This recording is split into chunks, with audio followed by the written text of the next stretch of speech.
Donc je suis formée en tant que développeur en 2 ans, 3 ans, 5 ans. Où vais-je travailler? En start-up? Je monte ma boîte dans des grands groupes? Ou est-ce que vraiment les entreprises, quelles entreprises recherchent des développeurs? Quel secteur? Quelle taille d'entreprise?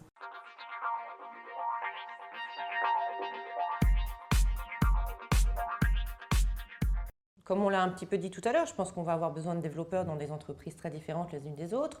Aujourd'hui, un développeur peut travailler dans une agence web tout simplement, directement dans une entreprise. Donc agence web, il mènera des projets pour des clients. Pour des clients, voilà, il va se positionner pour des clients. Il peut travailler directement intégré dans une entreprise parce qu'aujourd'hui, on se rend quand même compte qu'il y a beaucoup d'entreprises qui intègrent leurs équipes parce que sous-traiter, ça finit par coûter cher et puis parce qu'on n'a pas toujours la main mise sur ce que l'on a envie de faire. Et puis, vous parliez de maintenance tout à l'heure. Effectivement, il y a tellement d'enjeux liés au digital et aux projets digitaux des entreprises qu'elles internalisent quand même beaucoup ces métiers. Troisièmement, vous avez aussi les développeurs freelance. Et j'ai rencontré très récemment quelqu'un qui s'est mis sur, je trouve, un créneau très intéressant. Il est agent pour développeurs. C'est-à-dire qu'aujourd'hui, comme il y a des agents d'artistes, parce que le développeur ou de sportifs, il y a un agent de développeur. Parce que le développeur, il a du mal à se vendre. C'est pas toujours facile de vendre ses compétences. On a des entreprises qui ont besoin de missions. Il y a une pénurie, comme on l'a dit.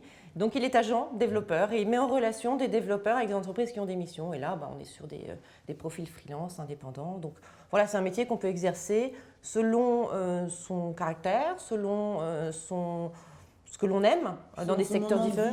Moment de vie, freelance, après avoir une famille, intégrer une entreprise et puis choisir son secteur d'activité. Moi, je vois des étudiants qui partent en stage, en alternance ou qui sont embauchés en ayant presque choisi leur secteur d'activité.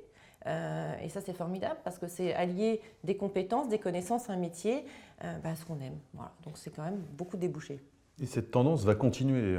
C'est vrai qu'il y a aujourd'hui une pénurie de développeurs. On pourrait imaginer que si nos écoles en forment assez, on va se trouver dans une situation de plein emploi, et puis voilà, ça va être terminé. Mais en fait, avec le phénomène qu'on a à peine esquissé tout à l'heure, qui est issu des bases de données massives, des big data, eh bien, toutes les entreprises s'aperçoivent qu'aujourd'hui, leurs applications, leurs sites ont besoin de récolter des données et donc ils ont besoin de ces compétences dans leur entreprise, on l'a tous les trois dit, et donc il va y avoir besoin de plus en plus de développeurs parce que cette compétence va devenir stratégique d'un point de vue marketing pour avoir les bonnes données, pour être capable de prendre les bonnes décisions, et donc il va falloir maîtriser cette acquisition de données directement au sein des applications et ça va devenir donc encore une fois un appel à compétences sur ces secteurs, sur ce métier. Oui, c'est ça. Non seulement les développeurs créent de l'emploi pour les développeurs, et surtout, et ça c'est quelque chose que vous avez relevé et qui compte beaucoup pour moi et pour tout ce qui représente le web, c'est qu'on va pouvoir aller là où on a envie. Et on va pouvoir apporter de ce qu'on est au-delà de nos études, de nos compétences professionnelles.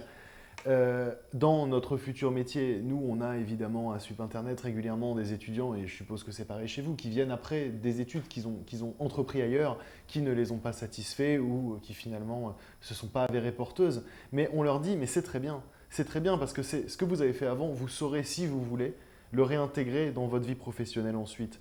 Voilà, si vous avez fait une formation de disque jockey auparavant qui ne vous amènera pas très loin en tant que tel, eh bien si demain vous êtes développeur web ou n'importe quelle autre spécialité d'ailleurs, vous allez pouvoir intégrer une start-up autour de la musique, autour de… Vous voyez, on peut toujours apporter ses passions et ça c'est super. Absolument. Et changer de métier du coup au cours de sa carrière aussi de manière beaucoup plus aisée.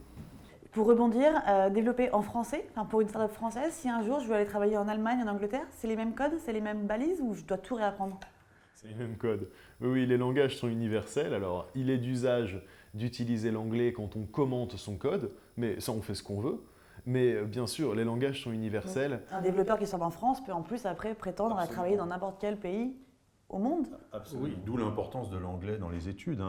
Quel que soit le niveau, aujourd'hui, la plupart des projets on développe une application, c'est assez rare pour la France, on développe une application qui naturellement va être déployé ensuite dans d'autres pays. Donc dans le processus de développement, il y a une étape qu'on appelle le processus de localisation, c'est-à-dire qu'on va adapter son application, son site, son app pour le pays vers lequel il va être déployé ensuite. Donc ça fait partie aussi des compétences du développeur de savoir gérer ce genre de processus. Très bien. Et de travailler avec des équipes qui parfois sont à l'étranger. Ça c'est tout à fait… il existe aujourd'hui.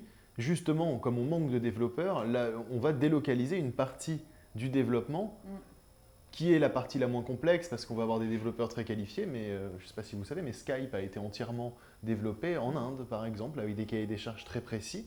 Et donc il faut parler anglais, c'est évident. Parlons maintenant de l'insertion professionnelle des développeurs. À quel niveau de salaire dois-je m'attendre en tant que développeur junior et quelles seront les opportunités de carrière qui vont s'offrir à moi?